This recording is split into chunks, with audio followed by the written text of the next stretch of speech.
Hello, welcome to this week's vlog. I'm on the allotment at the end of a day that's been actually quite warm and balmy, which is not a good representation of this week's weather. It's been fairly cool actually, and I feel like things are still growing slow. There's lots of stuff that are looking beautiful, of course, but yeah, still a bit behind, I feel. So let's see what we're getting up to today. So last vlog was very garlic heavy, and you can now see them behind me there, drying.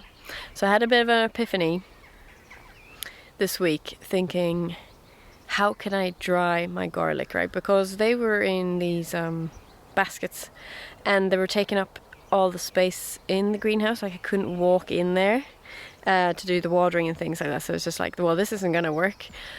So yeah, I came up with this. So let's go have a look inside. So here we are inside the big greenhouse. So I've got these bamboo here, and they're attached with these metal rings that you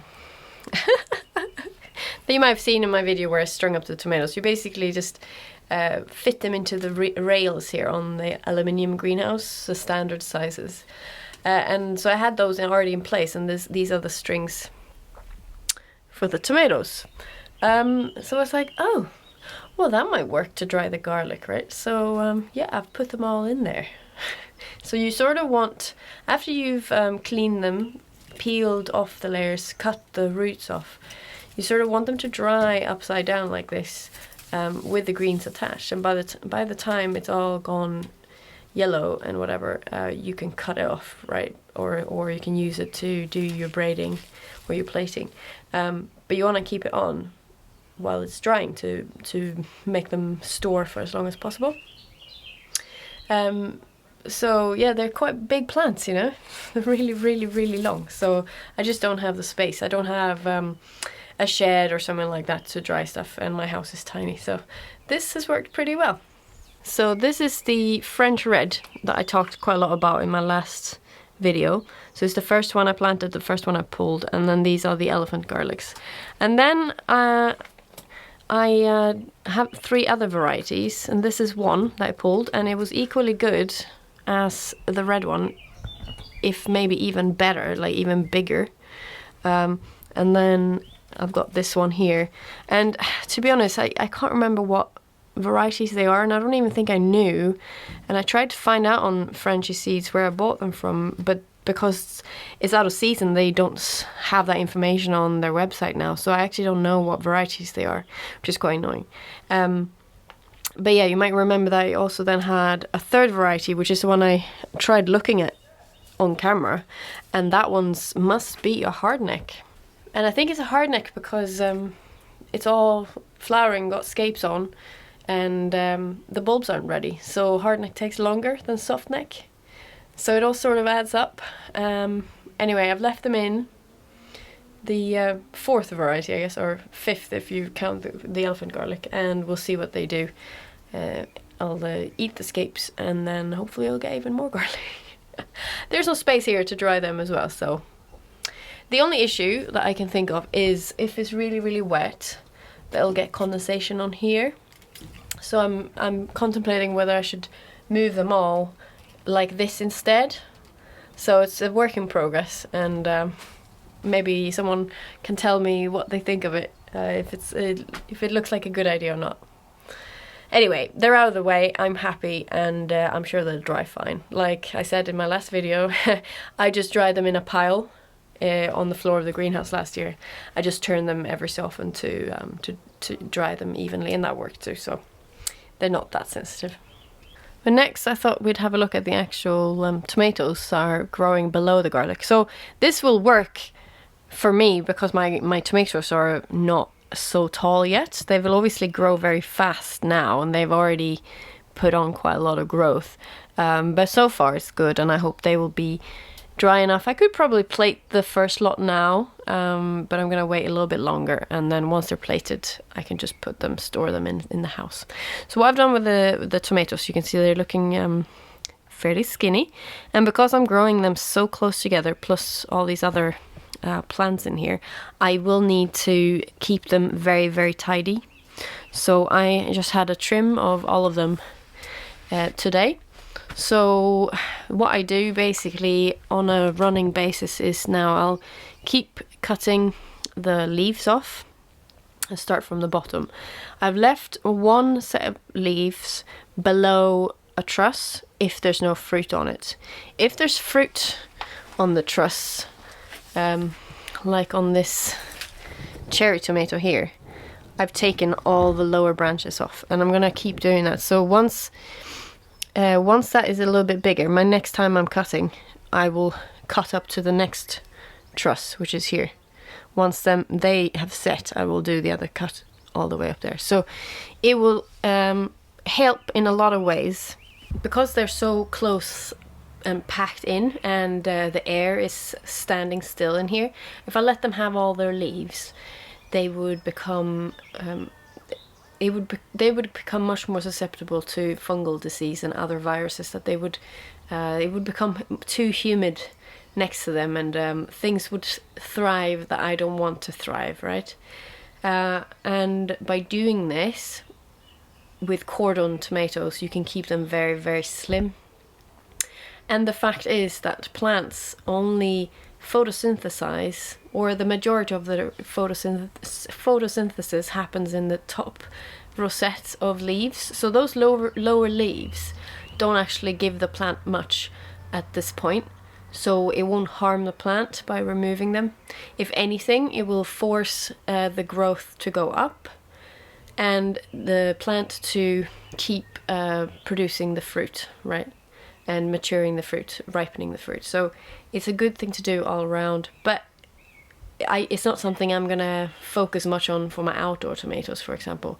But indoors, it is super important to keep that airflow up.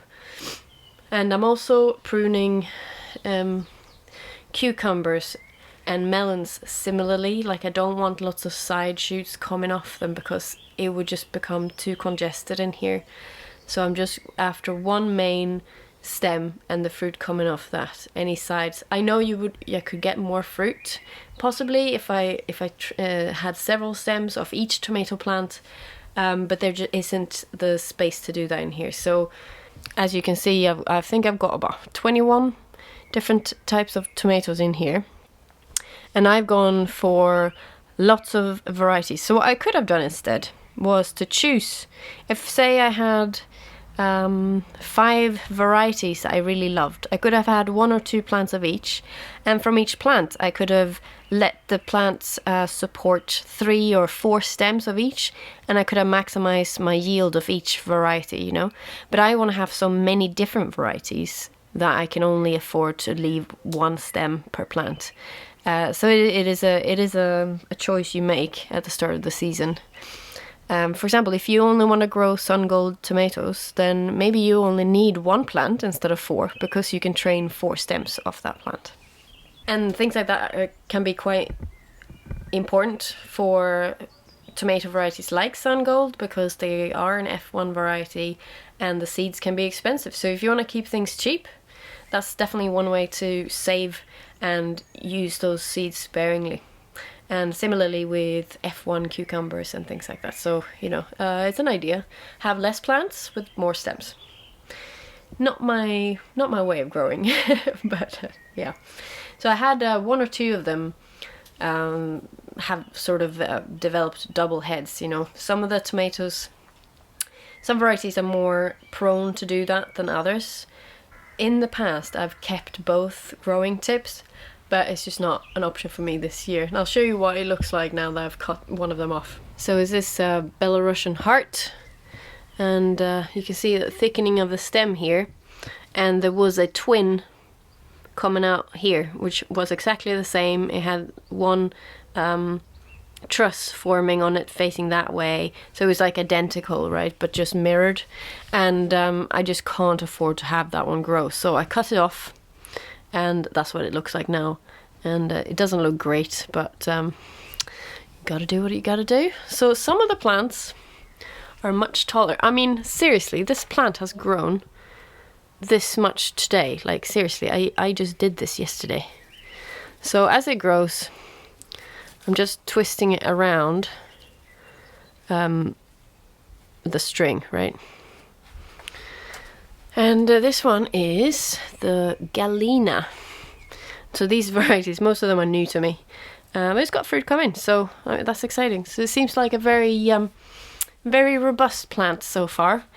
If it goes on like this, it'll probably be one of the first to crop. And then next to it is Lotus, which is another large one, and it seems to also be just rushing ahead from the other ones.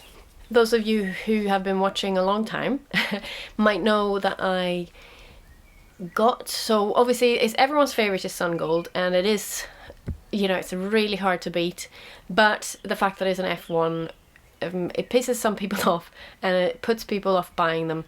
It's not genetically modified or anything like that. It's nothing bad. It's just very early on in the development of a new variety. So they have realized that they can cross two tomatoes with the right characteristics that they're after, and that first generation cross will give rise to the Sungold. But that doesn't mean that the next generation will give the same, because it's not been immortalized yet. So to get a new variety, you sort of need to do a lot of inbreeding until you get so that it's always true. It always runs true. So that's why you can save the seeds, but you won't get a Sungold from the saved seeds. It'll be slightly different because of the genetic material that the seeds will contain. Anyway, that was a long bit about that. So when I talked about this somewhere on my social media sometime during the deepest, darkest winter here, and someone suggested that a variety called Sunviva is a rival to Sungold, and I was like, oh, interesting. And also it's part of a seed sharing, you know, opening it up, and we should move away from these kind of F1 varieties kind of initiative, right? It had like a German name, it might be an EU thing, whatever. So basically you can buy the seeds, but you're not allowed to sell them on, right? So you're totally encouraged to share them, to share the seeds, save your own seeds and share them on, but you're not allowed to sell them for profit beyond the initiative, right? So I went ahead and bought some, and I'm growing the Sungold and the Sunviva next to each other, and yeah, I'm gonna obviously have a taste test later on, but let's see how they're getting on. Here's the Sungold, and over there's the Sunviva. So first off, the Sungolds, there was 100% germination. I mean, it is a very, very robust plant, and it withstood a late frost last year without developing lots of growth problems like my other tomatoes.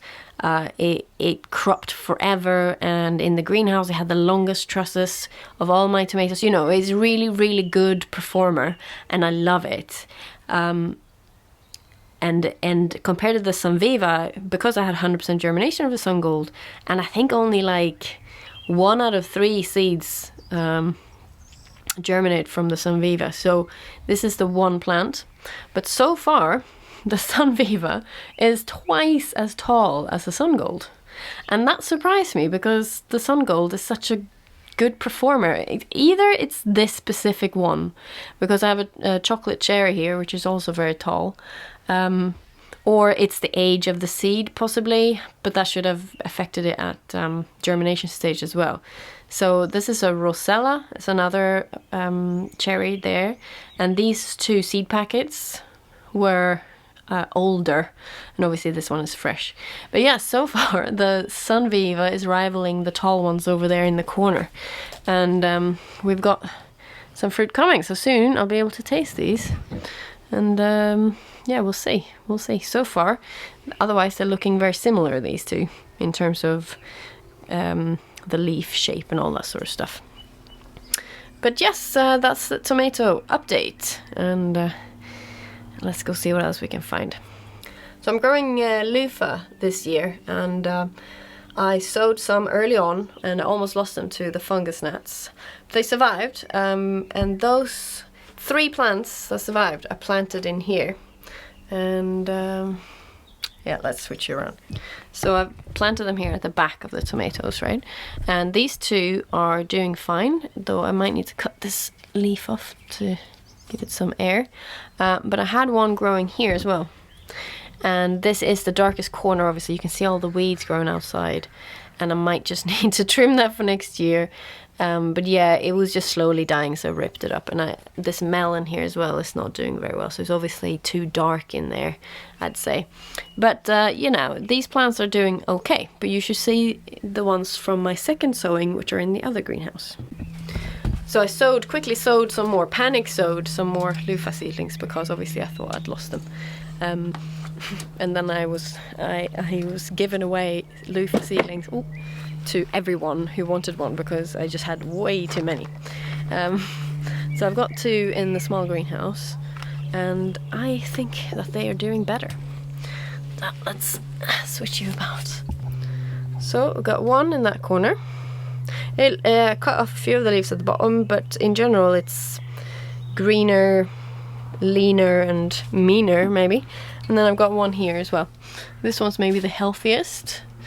And it's got a fruit, but I don't think it's been pollinated. It's been hanging in there for a while, but I think it is starting to shift in yellow here. So I've only had female flowers on mine.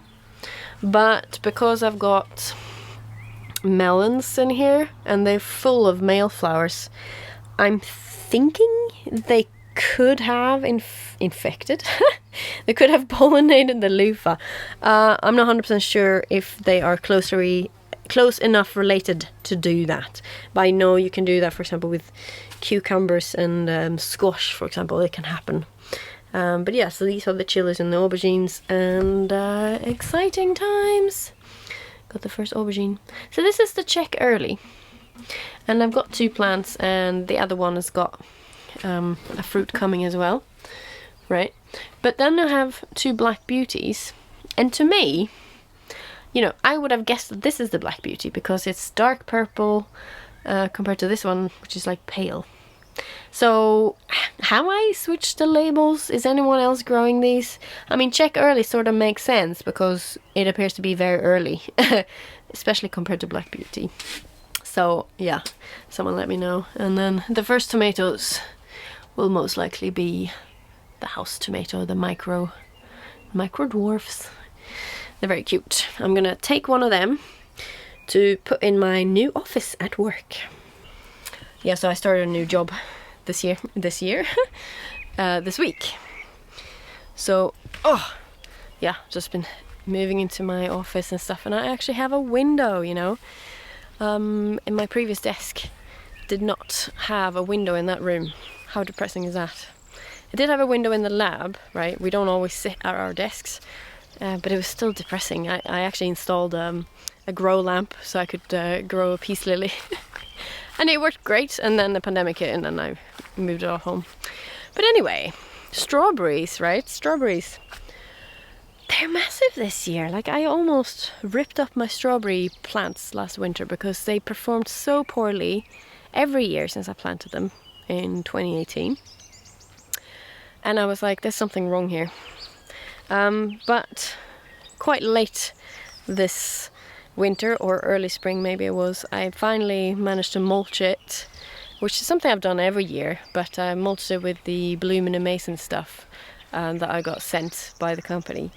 And either is that, coupled with probably all the rain we've had, but the strawberries are massive and the plants are big and the fruit is ginormous. Like, I've never seen anything like it. So let's have a look.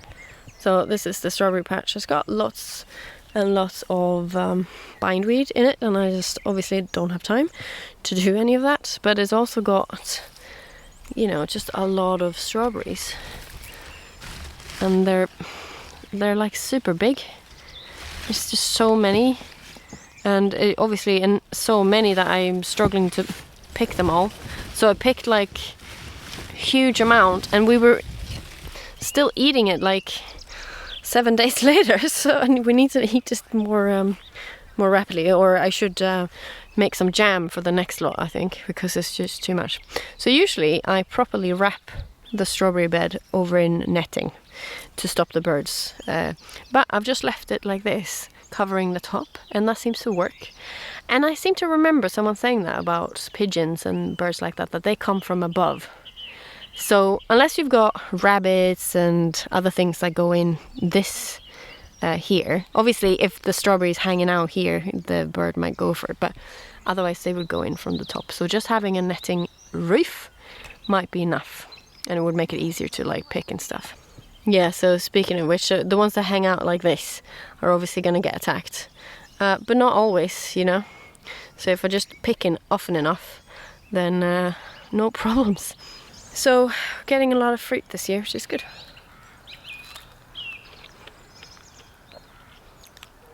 And someone pointed out that obviously large strawberries tend to maybe have less flavour. And I mean, yeah, that might be true. But there's definitely more flavour there than shop-bought strawberries. So I don't mind a large strawberry.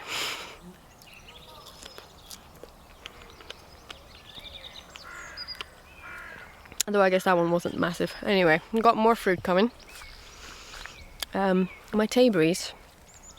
But the birds are really going for those. So they're just right next to the strawberries, and there are summer raspberries here. And I sort of train it like this, so that you can maximize the flowers, and just like a rose, you know. But it also means that the bird can easily just sit here and take the ripe ones. And there were loads of ripe ones that I see that they have eaten. I've eaten one ripe one, and only so that I could confirm that, yeah, I don't like them. They're just not very nice.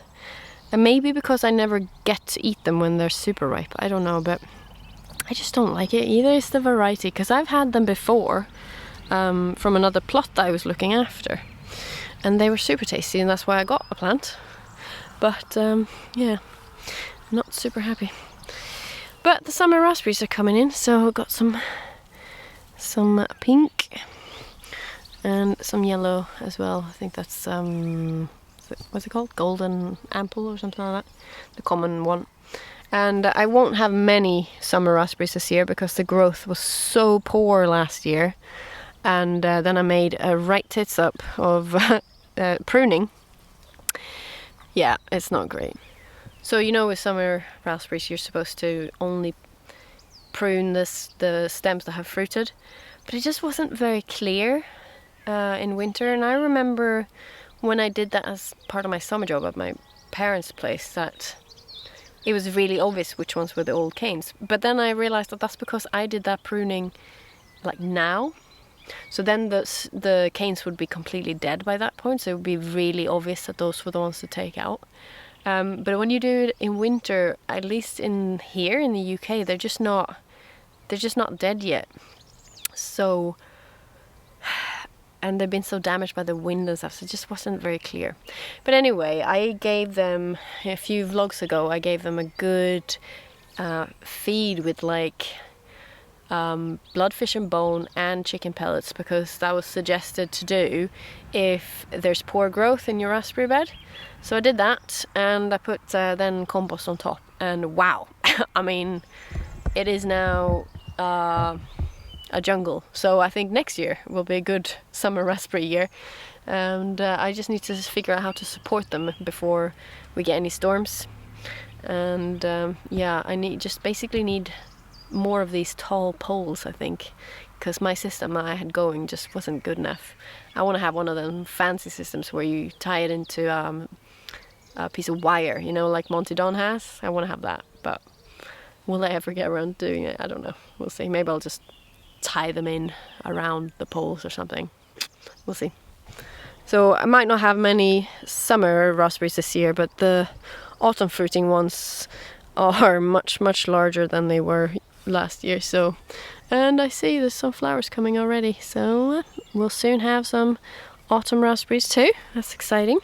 So I cut them back completely to the ground in winter, and fed them a mulch. So here we are. I think one of them died, at the end here, which is why the weeds are particularly bad here. But I'm sure the other ones will gladly fill it in. My God, they're so invasive, aren't they? But I still love them. So I had a bit of a disastrous discovery this week. I went to weed the carrot bed on my lunch break, and I lifted the mesh. It was like bindweed carpet, right? And these were where I sowed my carrots a few weeks ago, like maybe a month ago. And I was so excited because they all came up. There was so many seedlings. I had like 8 varieties, including some parsnips and some parsley root, right? But then the weather turned, right? It was that warm and they germinated really quickly, but then the weather changed. We had all that rain and it's slug heaven here, right? I've never seen it this bad. It's so many slugs, and they've obviously utilized the bindweed carpet and gobbled up all the carrot seedlings, like all of them. There were like 5 seedlings, like single seedlings left. One I've removed all the bindweed. So I was going to sow carrots again in July anyway. So I guess I don't need to do that now because I've re-sowed that bed. Yeah. So this is it here. The bed of shame. It's now clear of bindweed. It's got a row of carrots that I sowed in November actually. And those are the ones I'm picking now. But yes, so I re-sowed lots of carrots. And here's my glass gem corn, which is obviously doing really well. Because glass gem corn is like unkillable.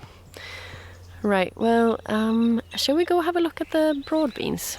I'm so glad to have you along on these vlogs. It's really, really exciting for me to actually getting past the first 6 months of the allotment year. And yeah, if you like what I do, if what I say resonates, if you feel like I'm making some sense, please hit the like button and yeah, help me reach more people. It all really helps.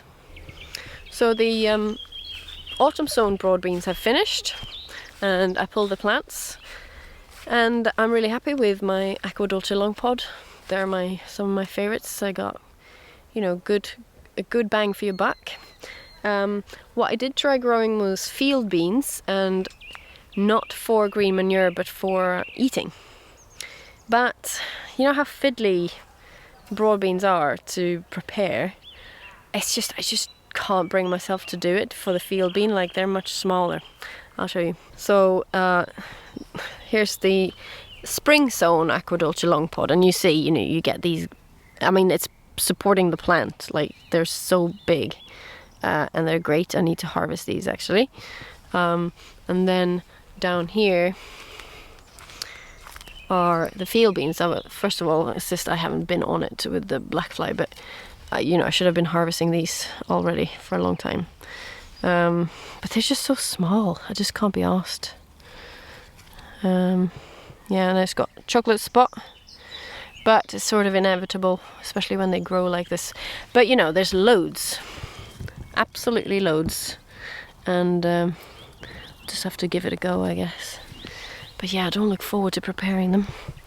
So I've got a few other varieties of broad bean here. These are just packets I sort of had and wanted to use up.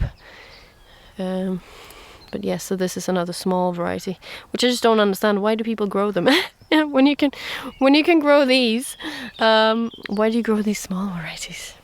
So yeah, we'll see what I do with these. And the sweet peas are doing really well, even though they are still the area that has the bindweed carpet. This is coriander. Lovely. But yeah, the sweet peas, I need to pick them again. They're just so nice. They're as tall as me now. Taller.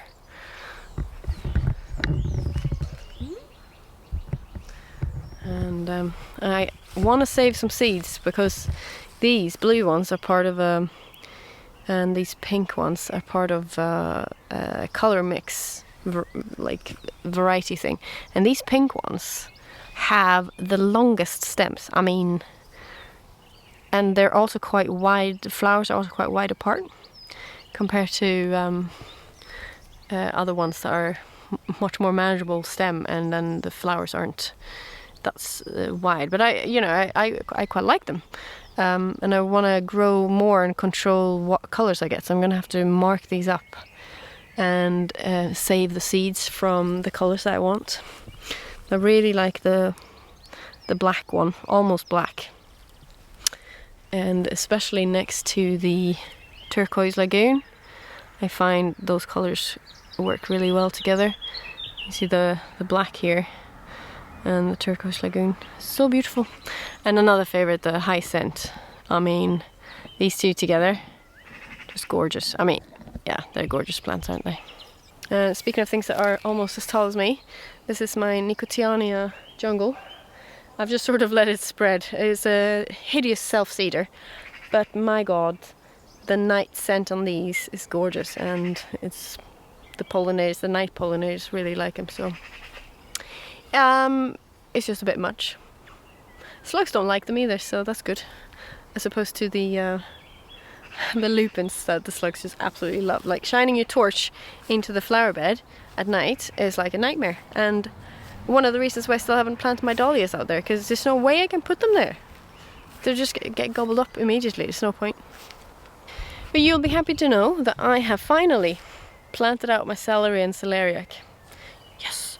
I'm a bit worried about them because they were in their modules for a long time, small modules, and they at more than one point dried out to the point that they were like the floppy stage, right? They usually revive when you water them again, but the stress of that might encourage them to bolt now that they've been planted out. So we'll see, but I got them in the ground anyway. So they are the celeries here next to the munched too, and the courgettes and summer squash. So I got full white here, which is a self-blanching, right? And then I got cutting celery and then a red celery over there. And I'm happy to report that they look like they're actually got growth already. So the full white is always paler like this, though obviously it's too pale. And then at the back over here, next to the corn, are the celeriac. And funny story, super funny, I dropped the tray of seedlings, and the celery I can kind of tell apart, but the two celeriacs that I have growing, no way in hell. So they're either the giant Czech something or monarch. So I have no idea which one's which.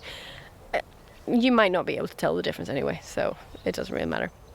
The thing that did bolt is the fennel that I sowed in spring.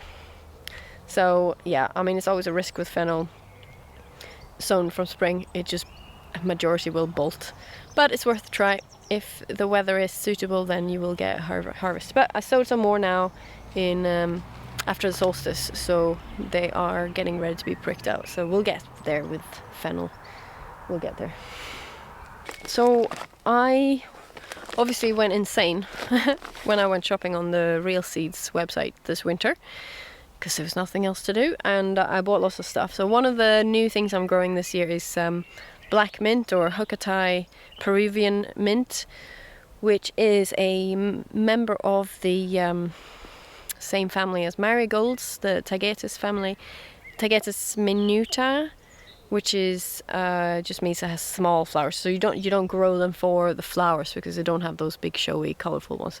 But it does look exactly like a marigold at this stage.